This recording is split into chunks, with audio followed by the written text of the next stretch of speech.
hello, YouTube. All right. Hey, YouTubers. Let me get TikTok going and we are set. All right. Had a little bit of a Google glitch earlier. It was being evil. I was trying to get it to make my lights brighter and it was just being evil. Hey, Google, make the living room lights to 100%.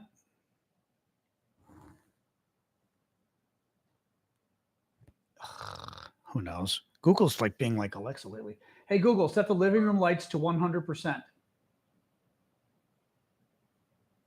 No, my Wi-Fi went off earlier, and I think Google's like suffering.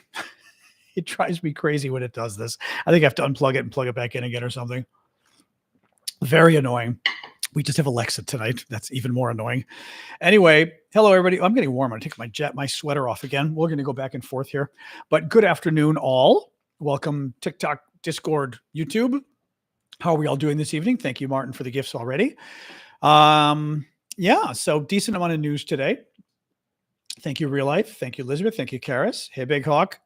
Why did your lights just come on? Well, I can't speak for everybody else's Google, but well, apparently I can speak for everybody else's Google. Hey, Evan in Ireland. Good to see you. I've been around. So I don't know. Thank you, Bo, as well. So yeah, welcome, guys. As you know, this is the show we hang out. We talk about Trump, the latest news from the U.S., and then we also talk about the latest news from Ukraine. Hey, Tiger Eye in Germany. Feel free to maybe weigh in where you're from. We haven't done that in a while. And since Tiger Eye and some of the others are already doing that, that may not be a terrible idea.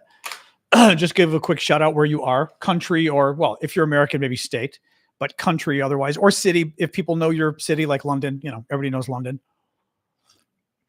Sweden, etc. Gran Canaria. Oh, that's fun. Northern Ireland. Bourbonnais. I know that. I don't know where it is, but I know of it being from Illinois. Vancouver Island. Nice. I told you I was on Michael Smith's radio show the other day from Vancouver. Yesterday, I think. Scotland. Excellent. Amsterdam. Okay, very nice. Corby. I don't know Corby, UK. Netherlands. We all know the Netherlands. Anyway, Maryland. Hey, Sam. Nice. And Virginia. Anyway, okay, well, welcome, guys. Thank you, Max, for the gift. So, so the way we do the show, I go through the latest news. I'm in Washington, D.C. My background is politics, journalism, activism, lots of different things. I'm a lawyer, background in international relations, among other things, public policy. So I try to go through the news and help people understand what's going on. We start the show talking about Washington, D.C., where I am, Trump and all of that craziness, and then we move over and start talking about the war in Ukraine. Please do keep the gifts coming. As I always say, I do this for a living. Your guys' gifts and subscriptions and all help pay the bills. So thank you so much. Keep them coming. Thank you, Larissa. Thank you, Blue Ariel. Let's get rolling. So Trump's trade war. Today, the stock market was doing better in America, and then it crashed again. Thank you, Succeed. The market was doing very well at one point, and now it's down. Well, it's over for the day. The market, the NASDAQ, which are tech stocks, dropped 2.15%, which on any day would be significant, but that's after 10% of Thursday and Friday. The S&P 500, which are the 500 top companies in America, dropped 1.57. Again, pretty significant on its own, let alone in context with everything else. The big news we're waiting for now is futures are down again for tomorrow, which is the sort of predicted prices that they think is going to happen with American stocks. Tomorrow, Trump basically declares all-out trade war on China, and the Chinese are going to get even with him fast. As you know, Trump had already put some tariffs on China before. I forget if it was 10% or something like that. And then he levied another 34% on China last week. The Chinese said, we're going to put 34% on you if you put 34% on us. So Trump turned around and said the Chinese better back off or he's going to put 50% on China. So tomorrow he's putting 50% additional tariffs on China that will raise the tariff to 104% that Trump has put on China. That is a tax. Now, interestingly, that's a tax that Americans have to pay when they import goods from China. So it's not a tax on the Chinese. It actually will raise the price of Chinese goods by over 100%. By the way, that's a tax that you'll have to pay if you buy from any of those Chinese websites. Temu, Shimu, whatever the hell. We've talked about this before. I can't pronounce the names. But those Chinese websites, you'll have to pay the tax. possibly eBay as well. This is bad because the Chinese have said they're not caving. The Chinese have said if Trump hits them with 104% tariffs, China's hitting America with 104% tariffs, and then we have a full-blown trade war with one of America's major trade partners. That means a couple things. One, the price of goods in America goes up 100% potentially for Chinese goods. Much of what we buy in the U.S. is made in China. That's the first problem. Second problem, when Chinese increases the price on American goods coming to China by 104% in response to Trump, it not just makes the price higher. When the price goes higher, people often don't buy them. So like if the price of Chinese goods goes up 100%, let's say hypothetically in America, a lot of Americans are simply not going to buy those goods, right? I mean, I'm not going to buy something if it's 50%, 100% more expensive. So it is possible that in addition to prices going up significantly for Americans and for Chinese as well, that people just stop buying stuff. Well, if the Chinese stop buying American goods because the price goes through the roof, then that's going to hurt American companies. We've already seen, thank you, Jim Alt, Flower Lady, I think it was you, I'm trying to remember here, who was talking the other day, and I've seen some other stories online now as well from some Republicans talking about it, that basically people, business people have contracts to import goods from abroad. For example, I read this the other day, I had no idea. Most of the clothes we buy in America are made abroad. We make almost none of our clothes here in America. So when Trump puts tariffs on clothes coming from abroad, it means all the clothes are going to become more expensive. Well, here's the problem. If you do business importing things from abroad, right? For example, I think Flower Lady, that might have been you. Yes, it was you. If you do business from abroad, I think she may do Canada, I'm guessing here, flowers, other things she gets for flower arrangements, right? She's a florist, I believe. I'm going to get this wrong now, but I believe you're a florist. She's already contracted, or actually others in the situation, she's already contracted to buy the flowers from Canada or whatever. Let's say she's paying $10,000 for the flowers. I don't know. And Trump put a 25% tariff on it. That means she planned on paying $10,000. Okay. Thank you, Canada's End. She already billed her. Let's say it's one huge client, like a wedding, a really nice wedding and she paid $10,000 for the flowers. Okay. And she's charged her client, I don't know, $15,000, whatever the hell it would be. But she's paid $10,000 her cost for the flowers. Trump just put a 25% tax on those flowers. So now she already paid $10,000. She already bid the job to the client at $15,000 because she knew her flowers were only going to cost her $10,000. Well, now guess what? Her flowers are costing her another $2,500, hypothetically, if Trump put a 25% tax on things from Canada. So all of a sudden, she budgeted $10,000 for the flowers. She bid the contract at $15,000, giving her let's just pretend $5,000 profit, something like that. The flowers now, she's got to pay $2,500 at the border. She's got to pay a tax to the American customs or they will not release the flowers. So now the cost of her flowers is $12,500 instead of $10,000. But guess what? Her client says, oh, no.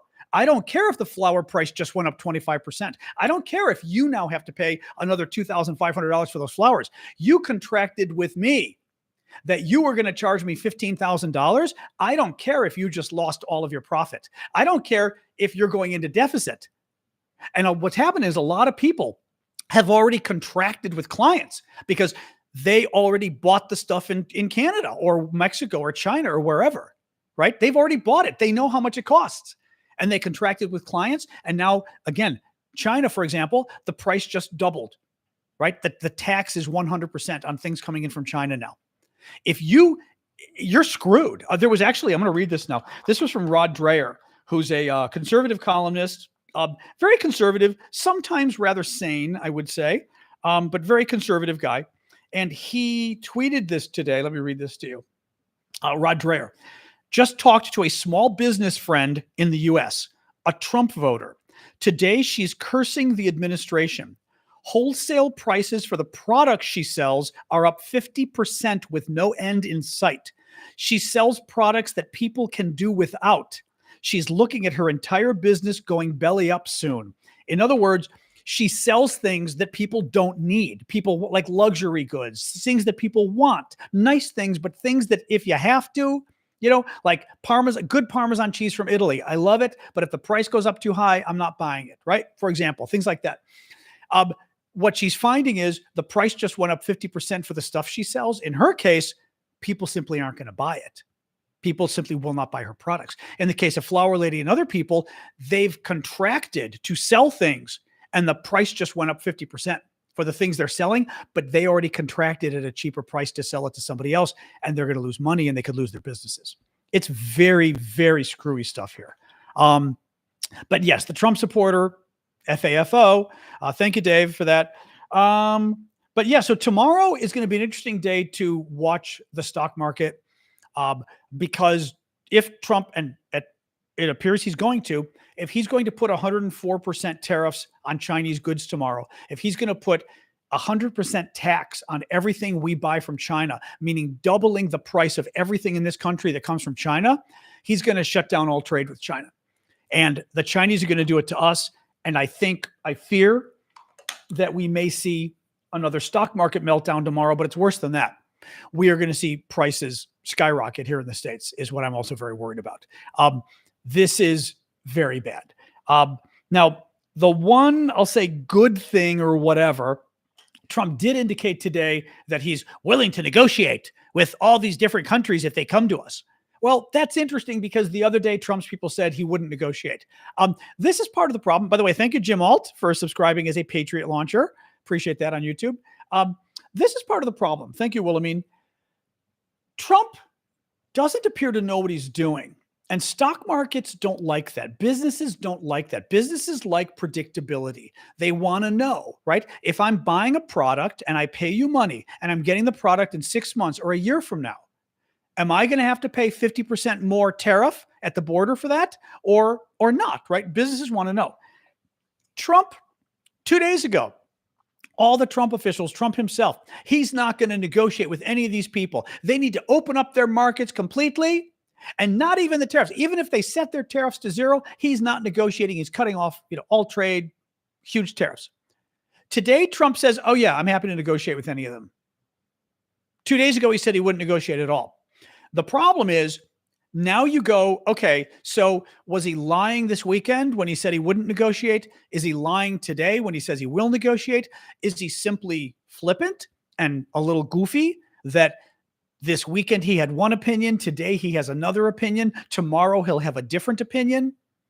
That is what is so dangerous, again, about electing someone who isn't very good at this job.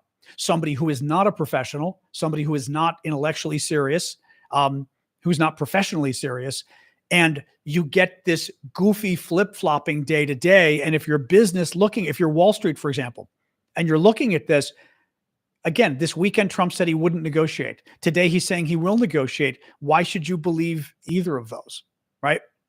It is not good for business. Canada, thank you for the gift there, Marcia.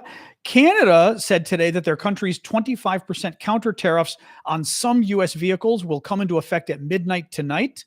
Elon, this was kind of fun. Elon Musk is getting into a public pissing match, basically, with Navarro, Peter Navarro. Peter Navarro is Trump's top trade advisor. He's kind of an idiot. He's just kind of an idiot, actually. He was indicted for contempt of Congress for refusing to testify before Congress, which is illegal, and Trump pardoned him. But Navarro is the architect of Trump's crazy tear the country apart. Let's have tariffs on everything. Let's take down Wall Street, etc. Let's destroy your 401k. Elon Musk has not been happy. And I'm kind of fascinated by this because this is where, again, I think the Elon Musk-Trump thing is getting worse, that relationship. Elon has pretty much come out against the tariffs, which is fascinating. Navarro is the chief architect. Elon and Navarro for the last 4 days have been publicly sniping at each other publicly on TV and stuff, and on Twitter. Listen to this. Elon over the weekend said he wants to see a zero tariff situation between the U.S. and the European Union. He has advocated against the new tariffs, including in public remarks and private conversations with the president, according to people familiar with the matter. Peter Navarro, Trump's top tariff aide, dismissed the Tesla founder and top Trump advisor as a car assembler in an interview on CNBC after Musk criticized the new tariffs. What Navarro actually said, this article doesn't give enough details. Navarro said, Elon doesn't build cars. Elon assembles cars. He like gets the pieces from other people and puts them together. He doesn't actually build cars. Just a kind of a nasty, flippant comment. So Elon turns around. Elon turns around and says that Navarro is truly a moron. He criticized Navarro for having a PhD from Harvard and said that proves that Navarro is like an intellectual elite that doesn't know anything. He's never built it. Oh, that was it. He criticized Navarro and said, he's an intellectual elite from Harvard. He's never built anything. And Navarro responded, you've never built anything either. You simply get the pieces from other people and put them together like a puzzle. He goes, you never build cars. So Elon turned around and called Navarro truly a moron. He later defended Tesla and said, Tesla has the most American-made cars. Navarro is dumber than a sack of bricks. And then later he said that was insulting to bricks. You love when Elon like becomes a 12-year-old boy. So anyway, very funny. Thank you, Mike. So, but it's great that top Trump trade guy and Elon are fighting publicly because sip of water, and then let's talk about this. Trump needs to present a unified face. People are freaking out about Trump having killed the stock market, having tanked the stock market. Trump needs at least the Republicans being on board so that Republican voters don't, and they are freaking out already anyway, because everyone's retirement accounts have dropped 15%, 20% even. He needs Republican voters to at least believe him that everything's okay. If Elon Musk, who's, putatively our vice president, if not our president, or our co-president right now. If Elon is saying this is a huge mistake, what Trump is doing, a lot of Trump voters are going to go, Trump told us Elon was great. Trump told us we should listen to Elon about economics and business. If Elon, who Trump has said we should listen to, says that the tariffs are a disaster, maybe the tariffs are really a disaster. Right? I mean, so it is not just fun that Elon is attacking Trump's top trade guy and Elon is saying the tariffs are a mistake. It's actually very helpful to watch that kind of stuff go on. It's very, it doesn't matter how deep they are. No, they don't need to be deep. Somebody's saying the Trump voters aren't that deep. It doesn't matter. Elon Musk, Elon says tariff bad. I like Elon. That's as much intelligence as you need. You literally need to just be like, Elon good. Elon says tariff bad. And then you've won the argument, right? They don't need to be Mensa here. A lot of those guys look up to Elon, and Elon says the tariffs are bad. That's great. That's just freaking great. Anyway, what else we got here? The European Commission is considering 25% tariffs on a broad range of U.S. products. Trump banned Harriet Tubman yesterday. So she's back, but as part of his ongoing war against civil rights, Trump banned an article on the National Park Service website about Harriet Tubman and the Underground Railroad. Harriet Tubman is a super famous American civil rights advocate, suffragette, so pro-women voting and that kind of stuff, but also Black civil rights. She was one of the leaders. I don't even know if she was the leader, but she was one of the leaders of the Underground Railroad, which basically was an underground network of people who helped slaves escape from the South in America in the 1700s, 1800s. And super famous. I mean, she's super famous. And of course, the Underground Railroad, super famous. She was a former slave as well. Thank you, BM. I did not realize that. She was a former slave as well. People should Google her. I mean, great story. Again, for us, like Harriet Tubman is like one of the iconic names. Even my generation, we grew up when civil rights weren't as big when I was a child. Even my generation grew up knowing the Underground Railroad, knowing who Harriet Tubman was, right? Well, Trump had her erased from the National Park Service website because she's DEI, she's civil rights, and they don't want civil rights mentioned in the U.S. government. Well, it caused a huge outcry because, again, if you don't know the American history, she's a rather big deal in American history. But also, we're going to erase Black history, civil rights history from America. Really incredible. So there was a big outcry. Trump was forced to put the information back on the website, which is great. But this is really bad. I'm not even going to get into DEI. DEI is civil rights. That's all it is. DEI is a term the Trump administration and the Republicans have coined in order to attack civil rights. It's simply civil rights. They don't like civil rights, and they've been trying to undermine it. They fired all the top, actually all the civil rights offices in the U.S. government have been fired. They just got rid of everybody who's in charge of civil rights with the U.S. government. They also, you got to remember what Trump has also done in the last month. He banned mentions of the Tuskegee Airmen. That was another scandal. The Pentagon, as part of the Air Force training, trains about Air Force history. Thank you, Alex. They train about Air Force history. And as part of that, and guys, mods, just to remind you, anybody who claims disinformation or anything else like that needs to be blocked immediately, not just muted, just FYI. Tuskegee Airmen, the Trump people deleted from the Air Force training manuals any mention of the Tuskegee Airmen. Tuskegee Airmen were black pilots during World War II, and they were instrumental at a time when we segregated black people in the military, but also the public. And they were incredibly helpful during World War II, movies about them. They got awards, all sorts of things. And they were part of the training. Part of the training of joining the Air Force was learning about Air Force history. Part of Air Force history was learning about who the Tuskegee Airmen was. Trump and the Pentagon had them banned. Again, because it blew up in their face, they had to bring it back. Trump also had banned links on the Arlington National Cemetery website. Arlington National is our most famous national cemetery, you know, where our troops are buried, the white crosses, Stars of David, crescents, et cetera, as well, in Washington, D.C., right across the border in Maryland, or in Virginia, excuse me. And Trump had deleted from the Arlington National Cemetery website links to the Black, Latino, and women tombstones. Now, why would you have links to Black, Latino, and women tombstones, right? Why would you have that, right? Well, because the cemetery was segregated. They didn't want the Black tombstones mixed, as if there's a Black tombstone, but right? The tombs of Black soldiers and women soldiers and Latino soldiers, they didn't want them mixing with the white people who were buried at our military cemetery. So because they were hidden, the website gave specific directions to find them so that people could find them, because historically we hid them. We segregated our own cemeteries. Okay? Trump had that erased.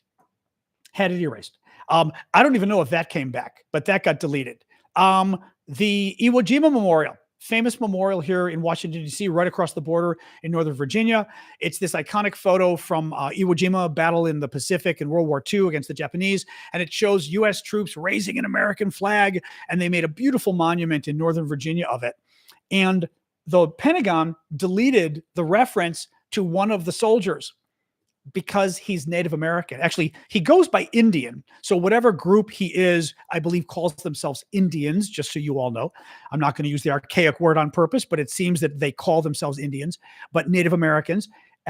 Because he was Native American and the article was about him and mentioning he was Native American, they removed him from the website. I mean, really incredible. Guys, if this Mikhalik guy is being an idiot, feel free to boot him. I noticed some weird stuff coming from him as well. Thank you, Corvette, for mentioning that. So yeah, so this is what Trump has been doing. This is what he's been doing with all the DEI, the civil rights stuff. They also, my favorite though, the Pentagon banned mention of the aircraft. And this, I'm assuming this came back, but they banned the mention of the aircraft that the U.S. used to bomb Japan in World War II. The big bomb, right? Well, the aircraft, the first bomb we dropped, the big bomb in World War II, the aircraft was called the Enola Gay because it is named after the mother, I guess, of one of the pilots. And the aircraft's called the Enola Gay, and they erased it from all the Pentagon literature because it's gay. Kid you not. Kid you not. Right? Because it's gay, they erased it. I mean, this is what Trump, and now we find out they tried to erase Harriet Tubman and the Underground Railroad because that was just a step too far for them, teaching people about an incredible civil rights hero. Yeah. Any case, really horrible stuff. A federal judge today ruled that the White House's decision to punish the Associated Press by eliminating its access to President Trump's events is unconstitutional. Basically, Trump got upset at the Associated Press because they refused to call the Gulf of Mexico the Gulf of America. And Trump said, fine, you don't call it the Gulf of America. You don't get to come to the White House. You don't get to go to Air Force One. You don't get to go to my events. And they sued and they won in court, at least so far, which is good. What else here? The Supreme Court, this is bad news for the good guys, good news for Trump.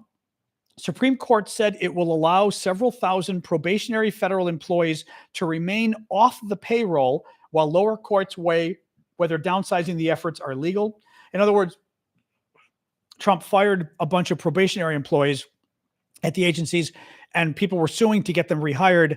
And I think a lower court said to rehire them, and the Supreme Court said, no, you're not going to rehire them temporarily. Let the case go through and see what happens.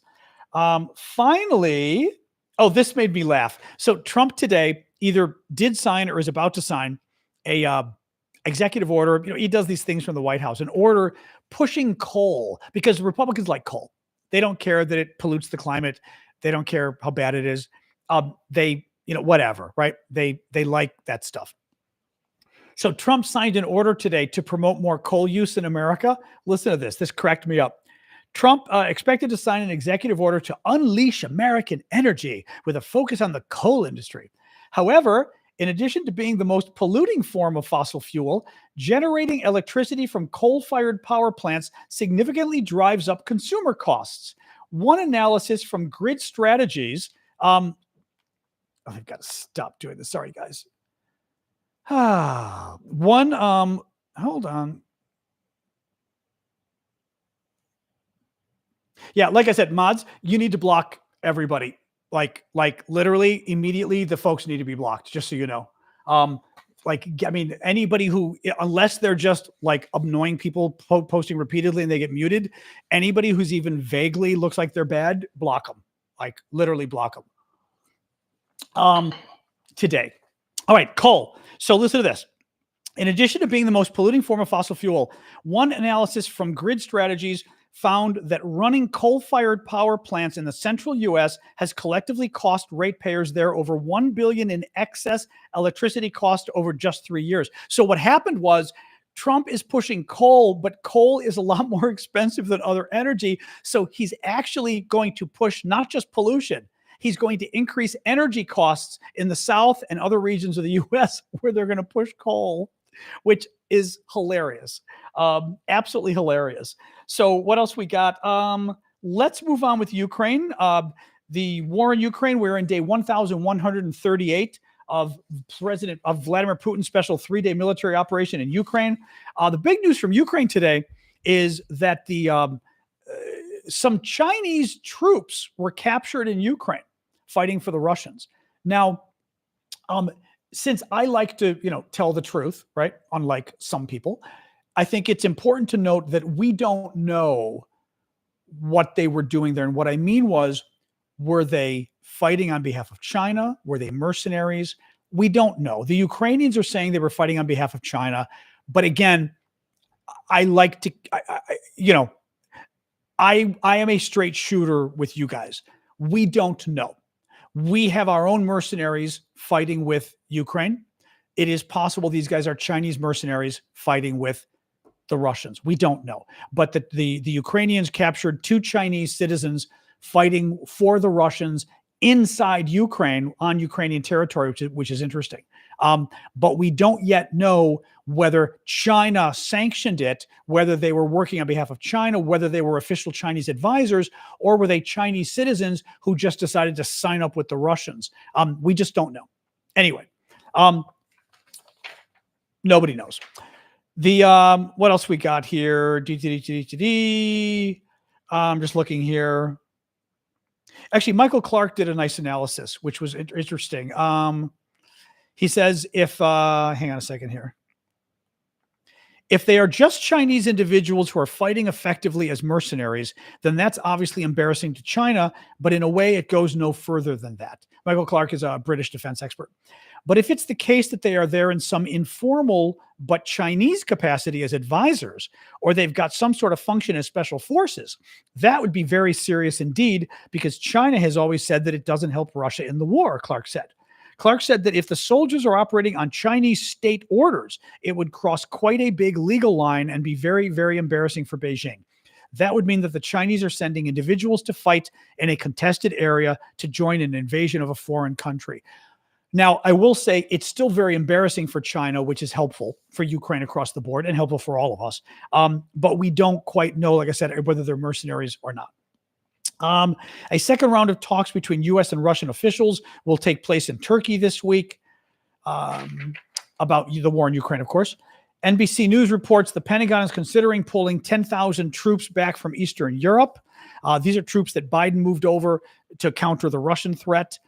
During a visit to Kyiv, Belgium's prime minister said his country will commit 1 billion euros or 860 million pounds, about $1.1 billion in aid to Ukraine.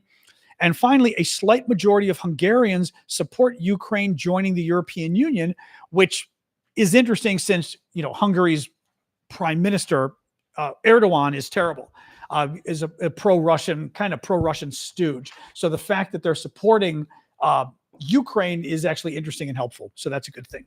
All right, I'm going to adjust my chair and sit back. That's it for the news today. I thought there was a decent amount of news, but that actually went quite quickly. So there you go. This is the time on Pockets that we dance. No, we will not be dancing. But this is the time that we hang and we talk now. So join in.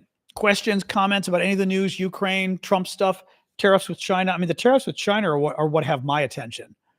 I am very worried about that. Yes, Ulol mentioned the U.S. Army is leaving the Ukraine aid hub in Poland. Basically, there's a hub in Poland where NATO aid goes through from NATO countries to go to Ukraine, and the U.S. has been staffing it, and Trump is pulling us out. And the NATO countries, I had read the NATO countries should be able to fill, and the Poles are placed there, but it's still kind of obnoxious, Don't know anything about that, Mott. Doesn't sound like a real story, though. What else? War with China? Don't know what you mean. Exactly. Sasha can dance. Sasha can dance. You've never seen. She can get on her back legs and dance. She's quite good at. She can stand up. It's one of her superpowers, actually. I don't know what you're talking about, Jen.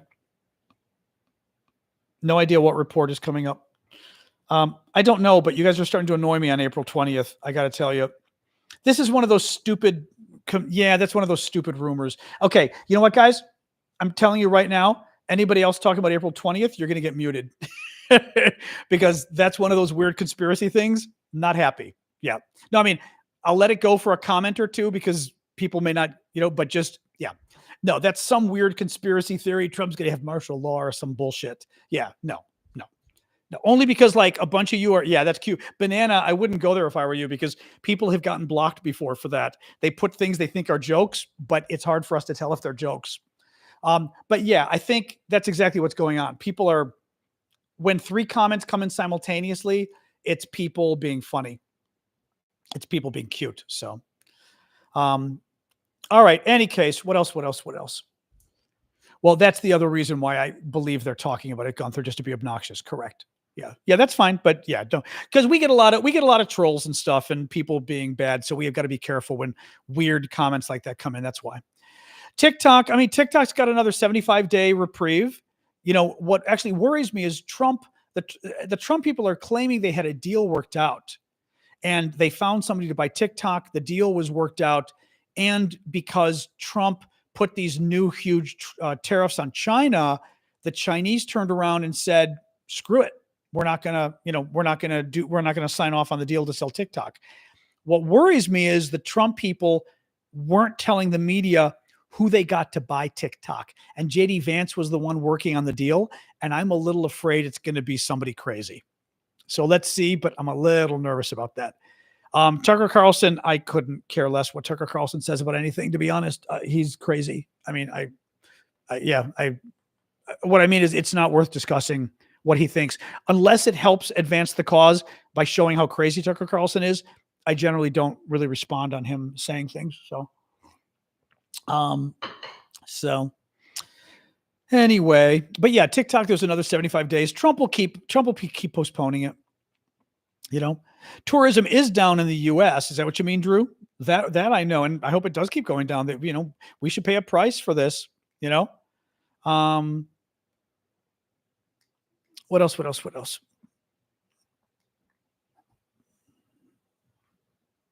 Meta? Oh, that's interesting. Maybe. I don't know. Yeah, the parade's really stupid. So I don't know that we know what's happening yet. The White House has denied that Trump is planning on having a huge military parade costing $100,000 in Washington, D.C. because he likes the one that the French do for Bastille Day. But we don't know. We don't know what's going on with that. The White House is denying it. Clearly, Trump wants to do it. I mean, that's clear. But I don't know whether he's going to actually get away with it because he's going to destroy Washington, D.C. streets for starters. Let me see this.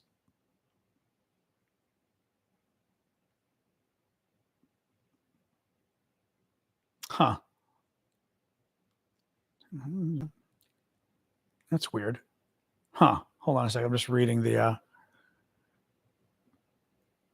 Oh, that's interesting. Okay, that's obnoxious. Okay, sorry. You guys keep mentioning the SAVE Act. I was just reading this. So Republicans are trying to... Basically, Republicans very often try to make it harder to vote because they think, basically, they assume that the people who have a harder time voting tend to be Democratic voters, blue-collar voters, etc. In the past, it was true. I'm not sure if it's true now. They're trying to pass a law in the U.S., and it's a little weird. I think it's a little weird that you don't need to show ID to vote. I find that a little strange personally, but whatever. I don't love it. I think you should have to show an ID to vote. They can't ask you you just walk in and you say, I'm so-and-so. And as long as the name is on the list, they let you vote. I find that very strange, but whatever. But what the Republicans are doing is very bad. They want to pass a law that says in order to register to vote, you've got to prove your citizenship. And at first you're like, okay, proving your citizenship, that sounds normal, right? But listen to this. You've got to, when registering to vote or updating your voter registration information. In other words, I moved to a new address and I've got to update my information. You've got to provide a passport or a birth certificate. Okay.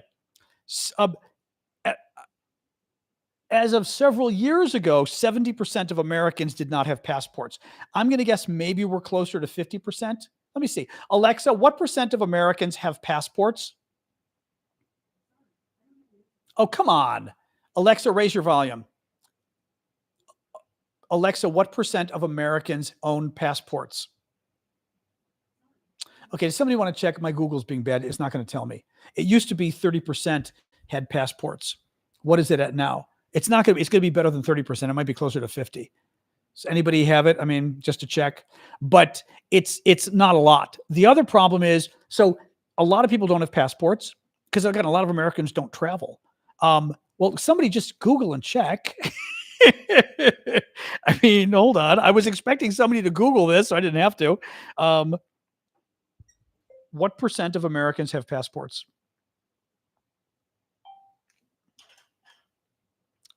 48% currently hold a passport. So now it's 50%. Okay. So 50% of Americans have a passport. 50% do not. Okay. That's the first problem. Second of all, birth certificate. Like I only got my birth certificate because my parents died and I went through their safety deposit box and I was like, oh, my birth certificate. Who knew? Right? Who has their birth certificate? I mean, like that's not something, I mean, right? That's not something everybody has. It's something your parents had, but so that's the problem is you have to have a passport or a birth certificate to even update your information. That's a pain in the ass, right? Like I said, you move to a new state or you move to a new address, right? Let me just see. How much does it cost to get a passport in the US?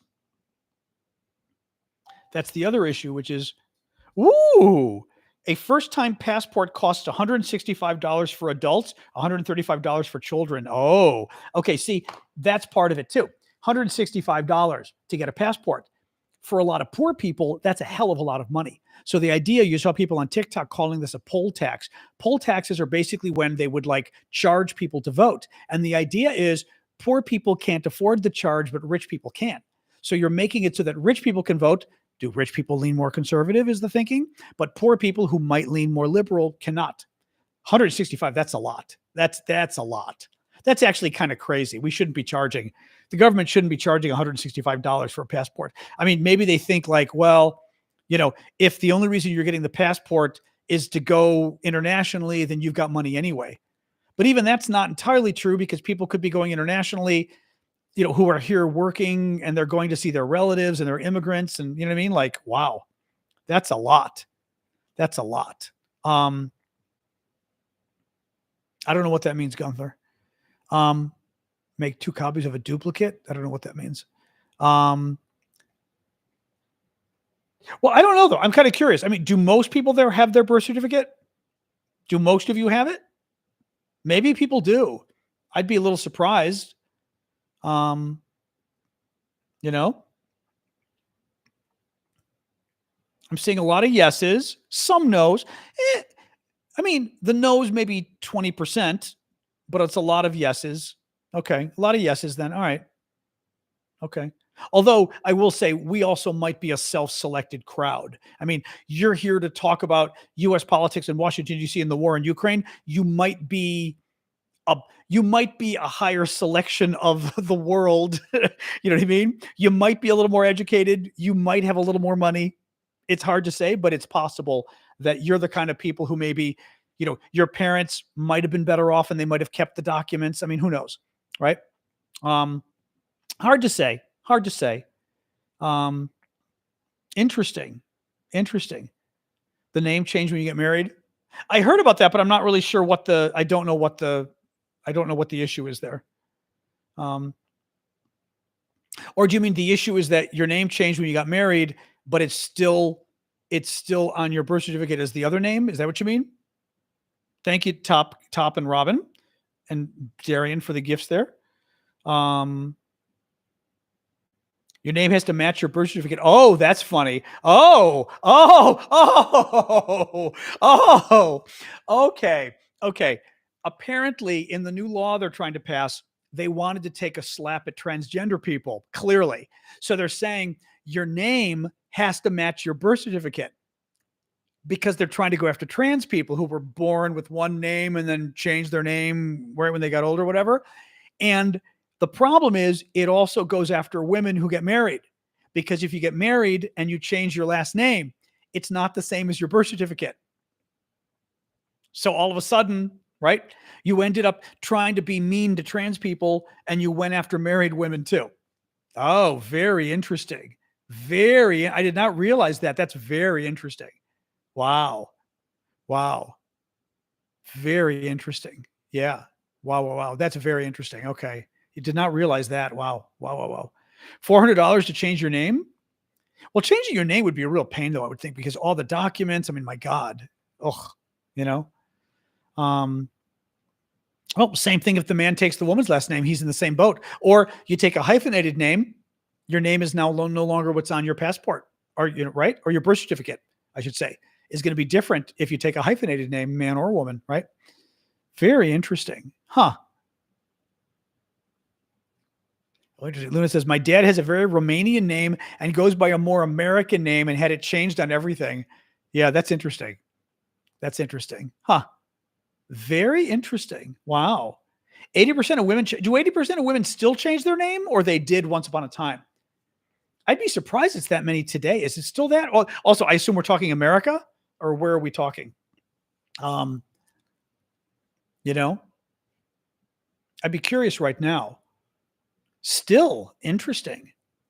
Yeah, that has to be kind of a mess. I didn't even think of that, because right, your birth certificate, like it's just confusing as hell. Interesting. Huh. Interesting. Okay. Fascinating. Yeah. Get a passport. So what, you get a passport? Well, but the passport's in, what name's the passport in? Your married name? I guess, of course it is, I guess, right? Very confusing. Oop, the sun is hitting my camera here, but it's okay. It's throwing a little bit of a cast, but you guys are doing okay. Anyway, I don't even know what a passport card is. Zerpachi, what is that? I've never even heard of those.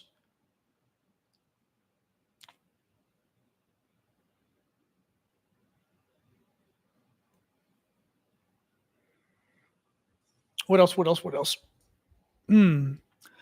Works for land crossings. What, it was some kind of a thing to cross the border with Mexico and Canada or something? Although I thought, well, we used to use driver's license for that. Huh. A passport card. That's so weird. Like, why not just get a passport? That's weird. Yeah. Only good for 5-year-olds. It's weird. Maybe it was cheaper. It seems kind of weird though.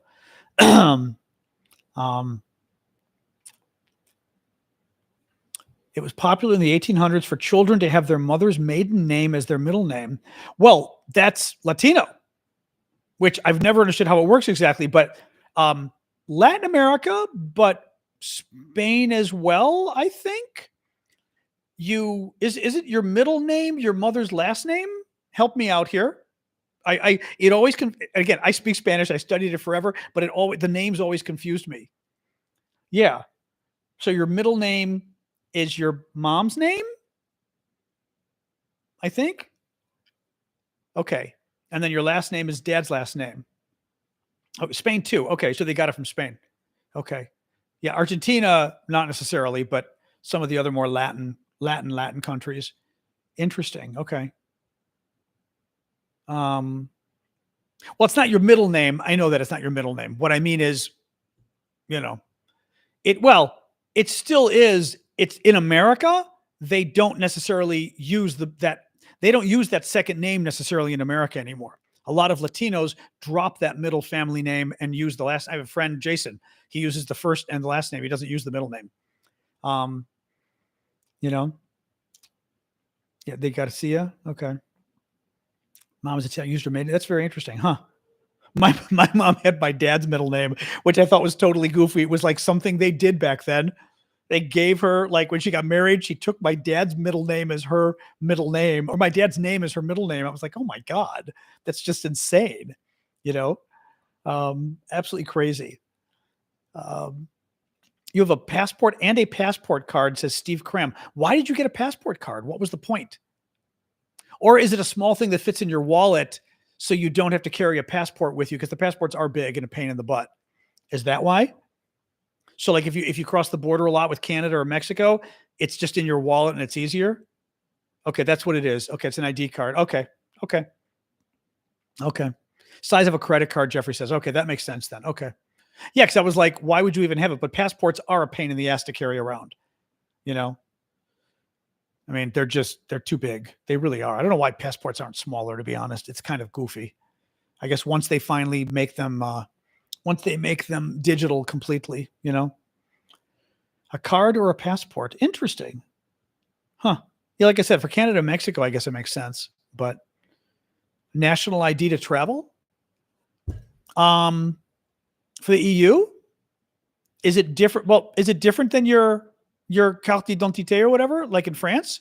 Is it not the same thing? Or is there an EU-wide thing that's different than your identity card or whatever? How does that work, Eric, or whatever? Yeah,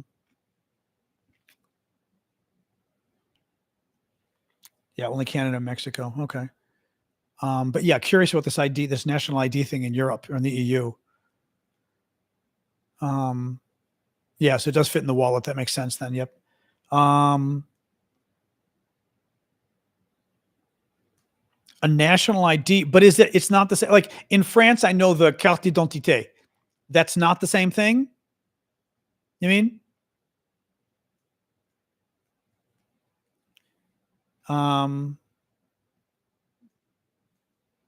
Can't be used for air travel or only land or sea. Oh, that's interesting. Huh. This is, confusing. That's what I was going to say. Identity card in the EU is per state. There isn't a national one. Or Eric, what were you talking about exactly? Yeah. Yeah, I think from what I knew, there are state ID cards, country Correct. It's a national ID in France, but it's not an EU ID. It's France's ID that is valid in the EU, I would think, right? But it isn't like it's the exact same identity card that every country uses. The French one, or maybe it is now. I don't know, right? Thank you, Marcia.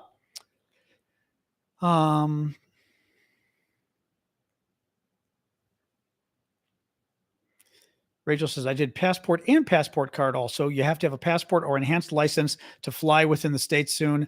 It can be used for air travel. Yes, you do need the real ID on your license, but I mean, those things, like somebody else said, they've been telling us for 15 years that you need your license updated. Like Washington, D.C. finally, I did do it on my D.C. one a couple of years ago. The ID card is per country, can be used within the EU for traveling as a passport. That's okay. There you go. Oh, that's interesting. Okay, well, within the EU anyway, because within EU, you don't need a passport. Exactly. Right? It's EU anyway. I actually have to remember I've got to increase my whatchamacallit to global entry. I don't have that yet. I've got the US one. I don't have the international one. I've got to upgrade that because it expires in a little over a year and it can take a long time to get it. So I've got to remember to do that. Remind me, people. Whatever the American one is called. I would say True ID. That's not what it's called. You know what I mean?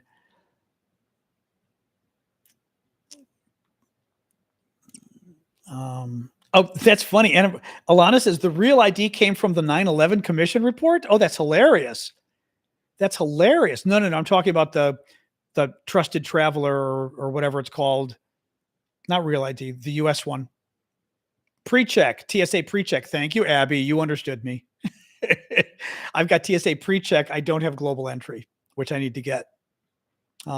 Yes, there will be new requirements for US visiting Europe. Americans, we've got to fill out some online visa thing, but it's very easy if we want to go there. So supposedly that was going to start maybe in May. So if you're going to Europe, just be careful and check it out. TSA pre-check is pretty nice. TSA pre-check, you get a special line when you go through security, and the line usually has nobody in it, almost nobody, which is the first great thing. And you don't have to take off your shoes. You don't have to take out your computer. You literally go, you still have to empty out your bag or your pockets or whatever, but it's just a nicer, quicker thing. Now, you got to get fingerprinted, all that kind of stuff. You know, it's up to you if that bothers you. Thank you, Eddie. But I like it because it's been a lot quicker. I mean, I will often see long lines at the regular one, and my check-ins, like, boom, I've never had a long line. They're nicer at pre-check. Oh, that's it. Are they nicer? That's interesting. Is that true? I don't go to the regular one, so I don't know. The pre-check guys have been very nice. They have been very nice.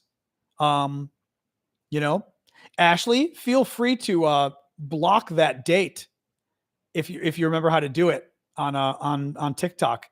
Go into the comments and block the date if you want. That may be a good way of doing it.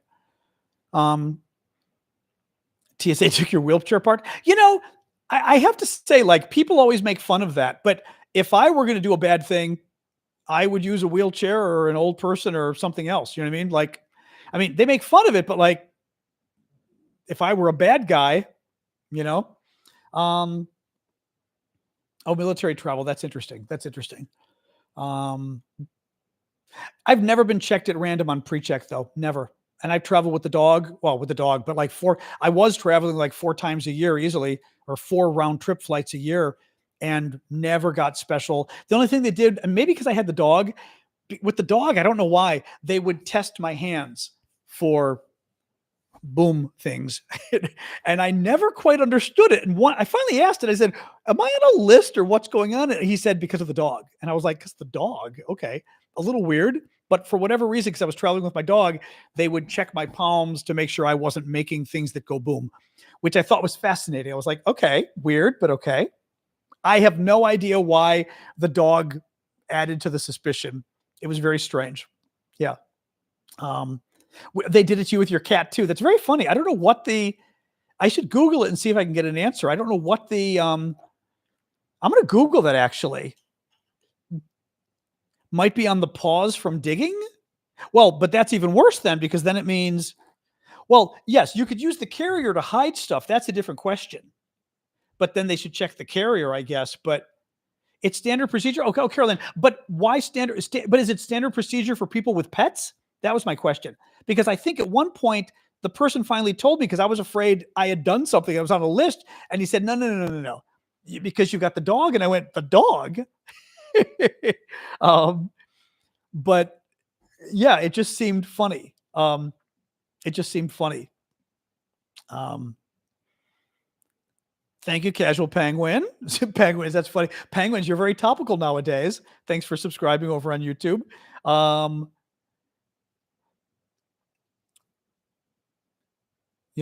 Now, there was a famous, I always tell people about this. There was a famous terrorist attack back in the 1980s.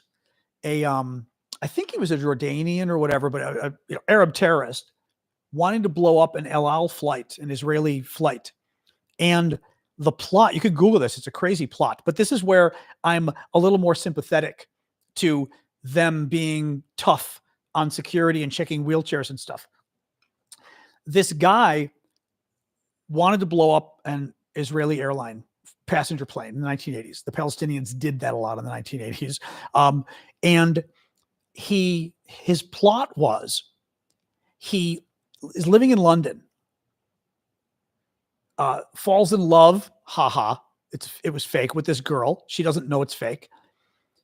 Gets her pregnant.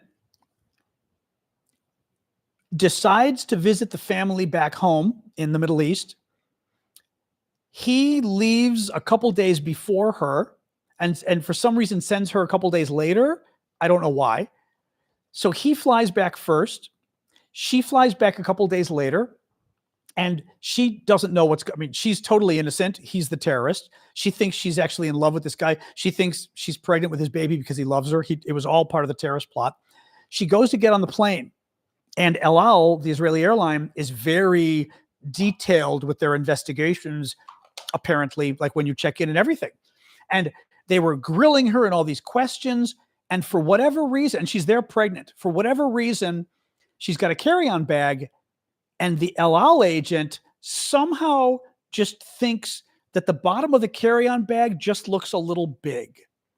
And they check it out, and there is a bomb in the bottom of her carry-on bag, plastic explosives that would have taken down the plane. She did not know he was going to blow her up and their baby. As part of it was the whole plot. This guy, Google it. It's a crazy plot. I think he might have been Jordanian or something, but that story right there was enough for me to be like, okay, why would you go after a pregnant woman, right? Why would you go after somebody in a wheelchair? Because that actually, it would be an amazing movie. I've got to see if I can find this. Hold on. Terror plot, El Al, pregnant. Let's try that. Yeah. Hindawi affair. The Hindawi affair was a failed attempt to bomb El Al flight 016 from London to Tel Aviv in April 1986 by a Jordanian citizen. On the morning of 17th April, Israeli security guards working at Heathrow Airport, El Al Airlines, found 1.5 kilos, 3.3 pounds of Semtex plastic explosives in the bag of Anne-Marie Murphy, a 5-month pregnant Irish woman attempting to board a flight to Tel Aviv with 375 other passengers. In addition, a functioning calculator in the bag was found to be a timed triggering device. She claimed to be unaware of the contents and that she'd been given the bag by her fiancé, Nizar Hindawi, a Jordanian. Murphy maintained that Hindawi had sent her on the flight for the purpose of meeting his parents before the marriage. A manhunt ensued. Hindawi appealed. Background, hold on. She was working as a chambermaid at the Hilton Hotel, Park Lane in London. When she became pregnant with his child, Hindawi convinced her that they should go to Israel to get married. He also insisted that she should go on ahead, since as an Arab, it would take longer for him to obtain a visa. Unknown to Murphy, he intended her to take an explosive-laden bag on board an El Al flight from Heathrow to Tel Aviv, April 17, 1986. He escorted her to the airport and instructed her not to mention his name, since Israeli security would interrogate her about their relationship.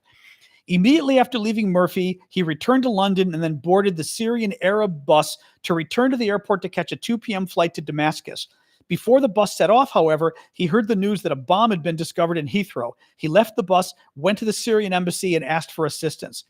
The ambassador passed him to the embassy security staff, who took him to their lodgings, where they tried to change his appearance by cutting and dyeing his hair. By the way, this is why that guy running Syria, Assad, he and his father were such bad people. They were literally assisting terrorists.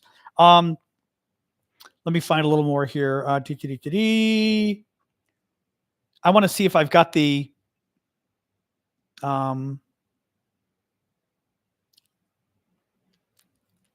yeah, I don't have the I remember reading the thing at the airport on how just that at the airport they were interviewing her, and one of the security people just thought the bottom looks a little big. He was arrested. Yeah. But they got him. Anyway, but wild story. But like I said, that's why like people will complain and go, "Oh, why are they looking at wheelchairs?" Because that's exactly what you would use if you were a bad person. You'd use a wheelchair, or a baby, or a pregnant woman, or an elderly person, or a person with a disability. I mean, that's why. Dave, let it go. Let it go. Not everything can be about hating Israel. It really can't. We're talking about a guy who was trying to blow up a woman and her baby. Don't try to make this about Israel. It's just, I'm sorry, but that kind of stuff drives me a little crazy. Like, at some point, you got to let it go.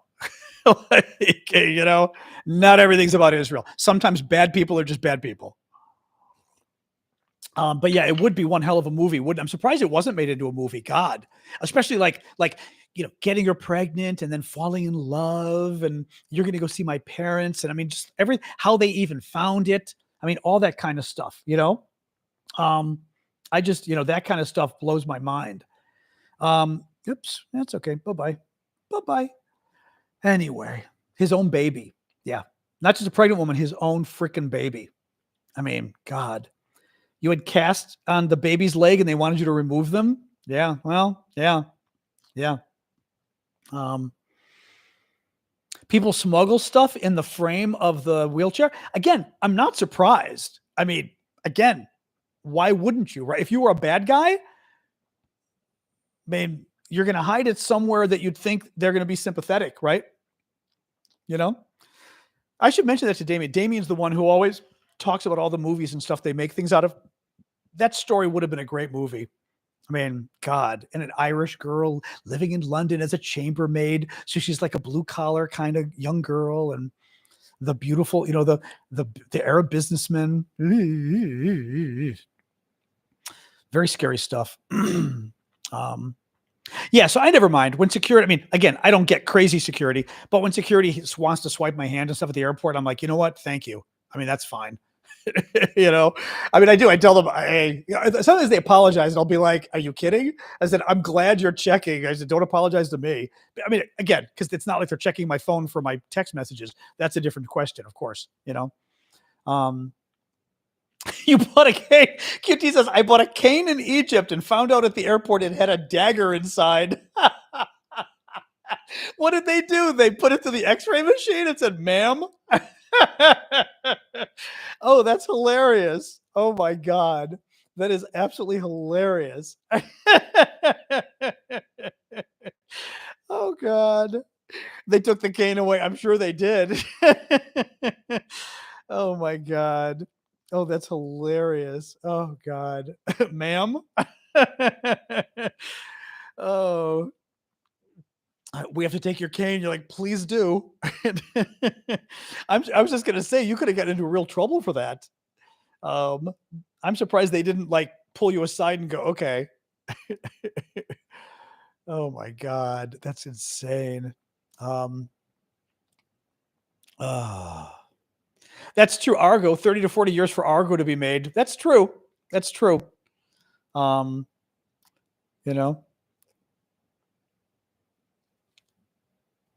Well, I always worry when I travel anyway. Like I had to like check, like, can I bring an umbrella on the plane? I was trying to think what like other rules, like even food. I always worry about what food is allowed.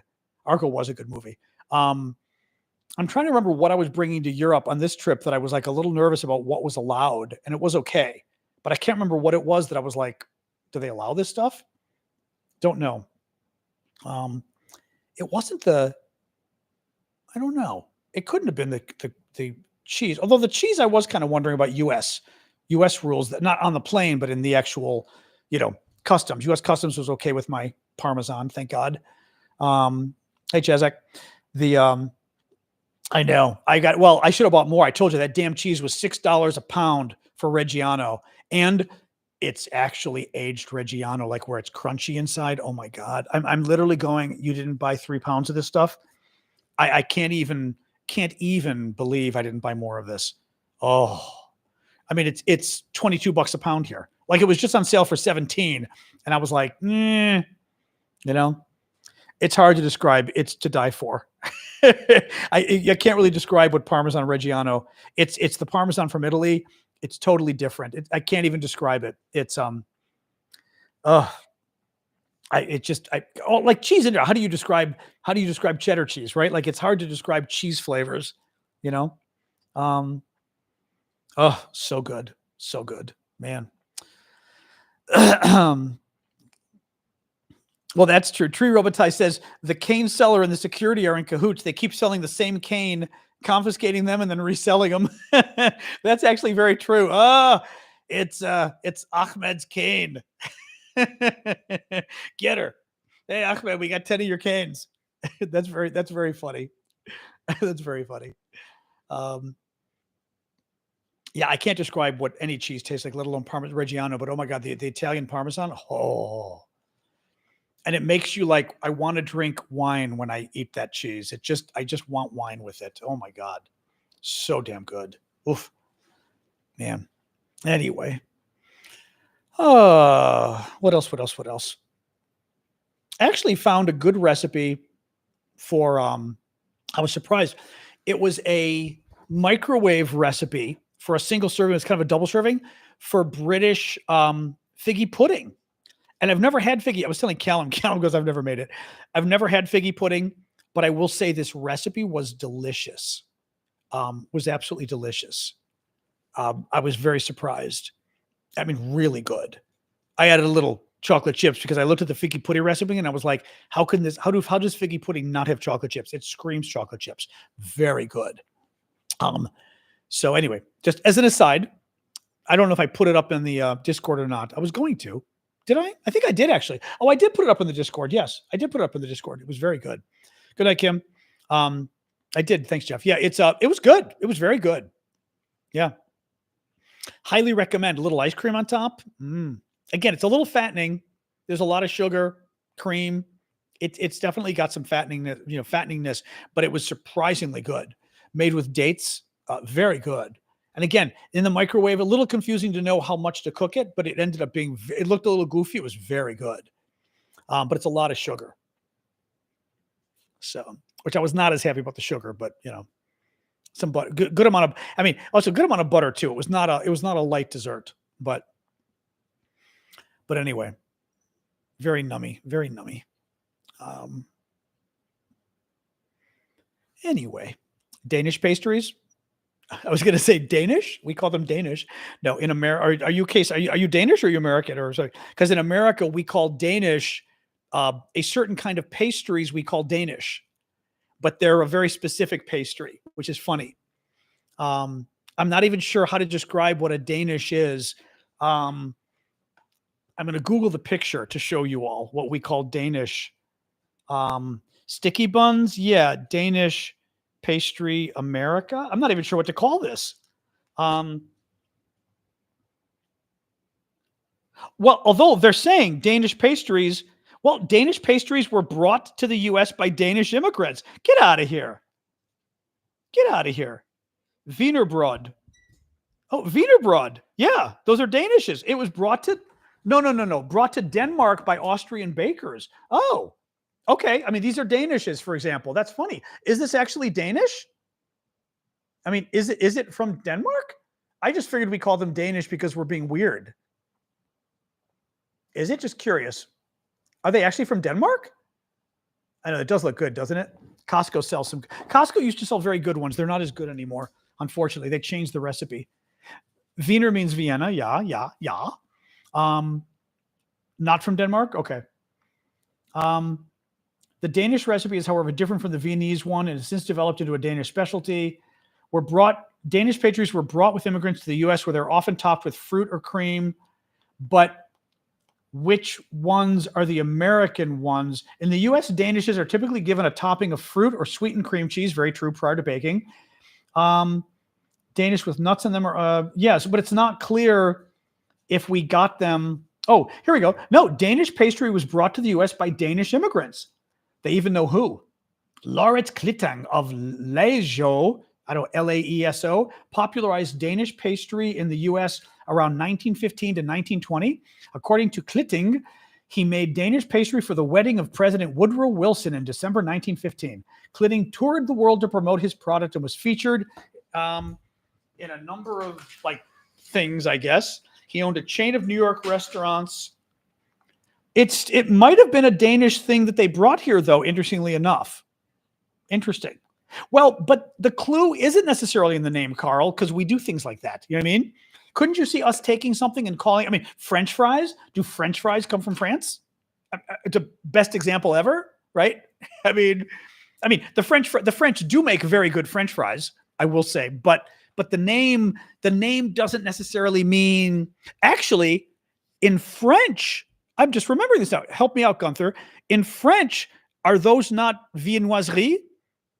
I think Danish are called Viennese in French.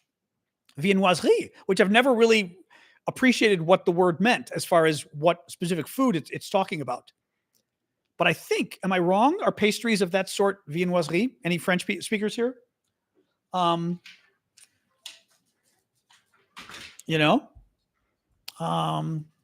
Just curious, but it always takes you guys a second to catch up with me. Poutine. Katie says, I make Danish's puff pastry, middle open cream cheese, lemon juice, open center of a fruit jam. Yep, it does sound good. Yes. Pâtisserie, our viennoiserie. But are viennoiserie pâtisserie in general? Or are viennoiserie looking a little more at Danish versus like are croissants considered viennoiserie or no? C'est des croissants? Oh, okay. Okay, so it's more general then. Okay, because we would not consider croissant to be Danish in America. Danish in America would be, like we said, like the bread that's been sugared that has maybe some compote in the middle or something like that. I think of them as fancier than croissant. We wouldn't call Danish croissant. Yeah. Okay. Preserves, exactly. Right. Okay, just curious. Very interesting. Viennoiserie danoise, pâtisserie danoise. Okay. Interesting. French fries are originally from France, but what we call potato wedges, while the Belgians invented what we call French fries. Interesting. The Greeks make very good potato, like French fries or potato, whatever, as well. Sasha wants more. Croissant or viennoiserie. Okay, that's cool. Oh, Nick's a baker. Ooh, 1 second. Dog wants water. Ooh.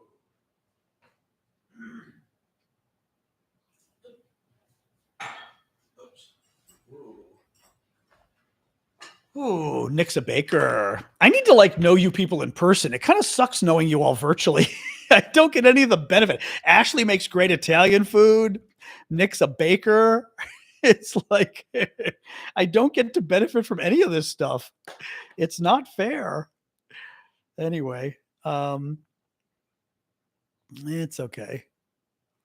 Master baker, watch it. Watch it. I bake too, but I love food. Love food. Blueberry Danishes in Melbourne. Oh, that's funny. I know. I enjoy. Where are you, Nick? Anyway, I don't remember. Where are you located? If you can say where you're located. I know when I'm in Illinois. Well, maybe this summer. We've got we do a 1 year dinner after somebody dies. So like the dinner you went to, but we do a 1 year one as well. So we're going to be doing one this summer. So I'm going to have to go back for that. Yeah, Nick, where are you? Creole food. My only thing with Creole food is I assume it's hot, and I don't do hot food. That's my only fear. Oh, Rhode Island. Okay. God, I've never been to Rhode Island. Oh, Katie's got good eggplant parm. I actually made an eggplant parm the other day that was pretty good. Thank you. Thank you, Janice, for the panda. Oh, I'm thinking Cajun. Okay, that you're right. I'm thinking Cajun. Okay, but Creole isn't necessarily hot. Um, but yes, I like a good eggplant parm. I would say eggplant dishes. I find eggplant dishes not easy in the sense that just like moussaka with Greek, for eggplant to work, it has to sort of transcend the eggplant. It cooks and becomes something else entirely. You run the risk of eggplant dishes not becoming something else, and then it's literally like ratatouille. It's like tomato sauce with some eggplant in it, right? Which isn't, I don't think, very good. It's like boiled eggplant and tomato sauce versus like a good eggplant parm turns into something else. A good moussaka, it becomes something else entirely. That's a mixture of all the flavors. Um, but not easy because even like I've got a good moussaka recipe, which I need to make sometime soon, but it's not always good. Sometimes it's okay. Sometimes it's a little wet, even though I do drain it and everything, you know? Um, but I do roast mine in the oven. Yes. Yes. But, you know, 7 eggplants. That's funny. But I do love eggplant parm when it's good. When it's good. I made a decent one the other day. Yep, egg wash and Italian seasonings. I did well, the recipe called for it, so I did it. I did the egg wash, I mean, and the sautéing, or not sautéing, like frying. But the moussaka recipe, I must have shared mom's moussaka recipe. I must have. I can look again, but I guarantee you good luck finding it, but hold on. Mom's moussaka. Oh, that's Anthony. My nephew Anthony has a really good one too. Oh, this is mom's. Oh, this is very easy, actually. Oh. Well, my recipe is okay. My recipe is for people who already know what they're doing. Because, for example, it doesn't mention anything about the eggplant. Hold on. Hold on here. Wait, where's the eggplant? Is this the moussaka? Oh, where's the damn eggplant gone? It disappeared from the recipe. I'm looking at this.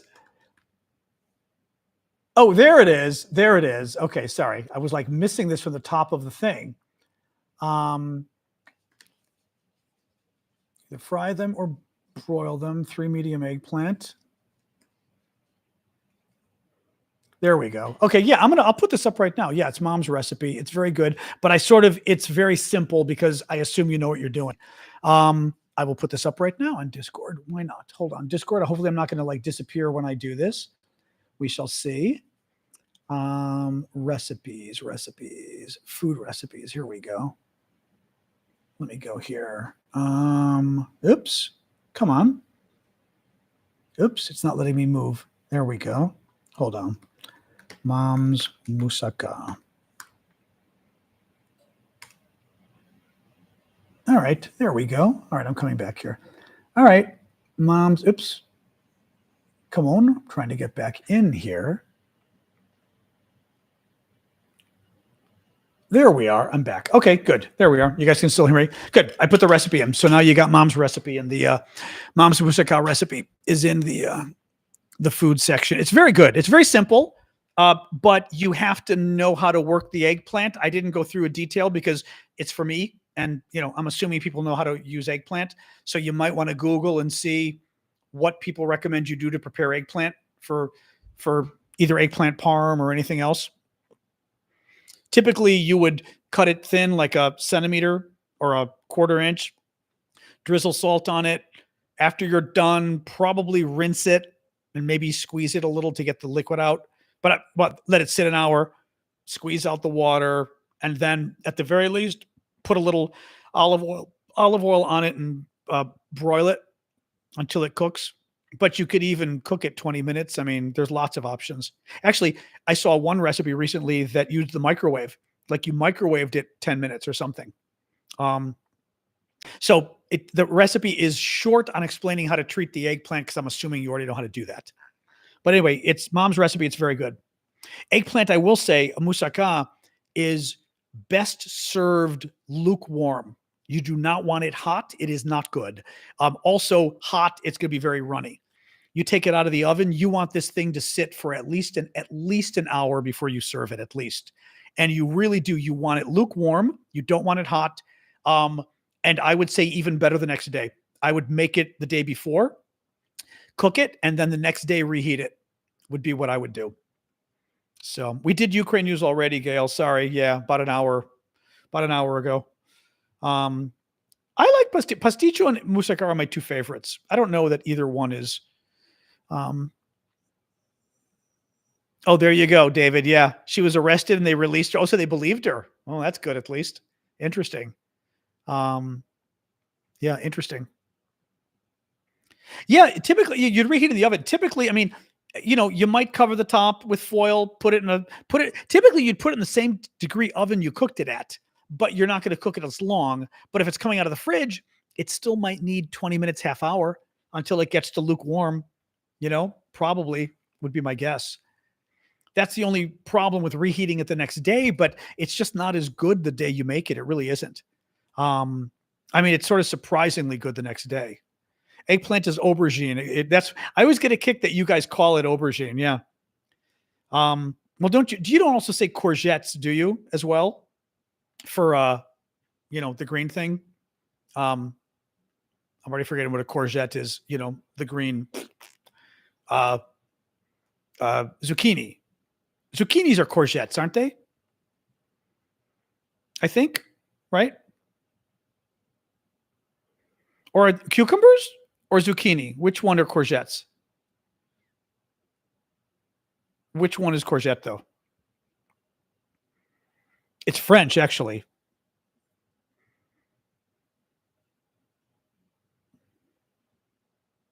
There's Alexa. What is a courgette?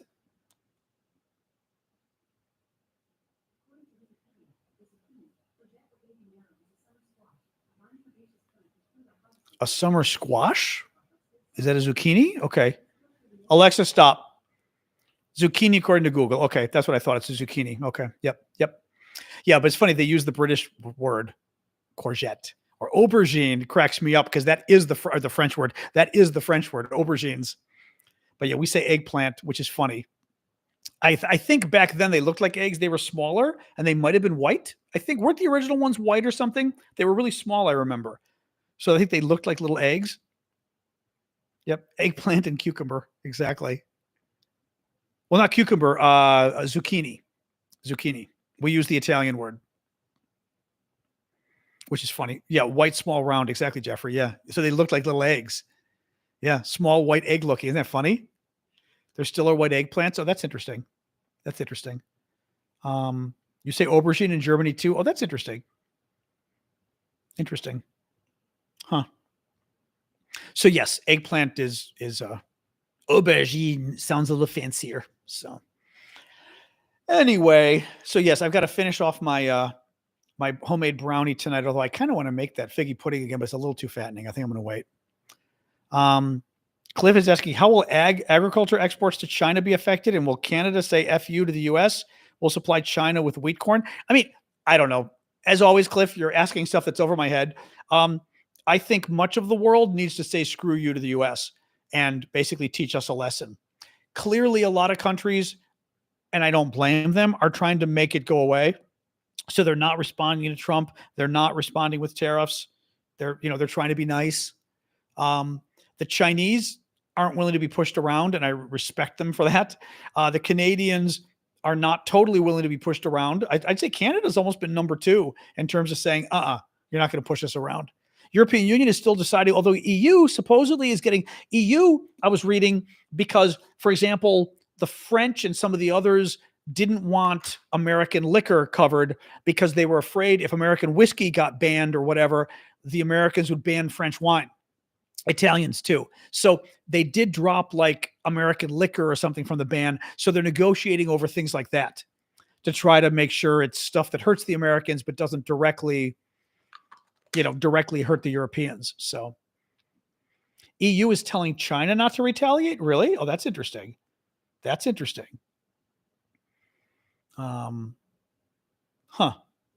Interesting. Aubergine pancake? Huh. But what do you do with it? Is it a dinner thing? It's not a breakfast thing, I'm assuming. What actually is it? Should we leave the country? I don't know. Where are you going to go? Canada? I mean, you know.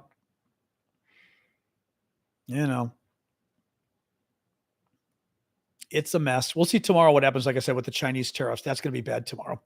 If Trump puts 104% tariffs on China, it's going to be bad. So anyway.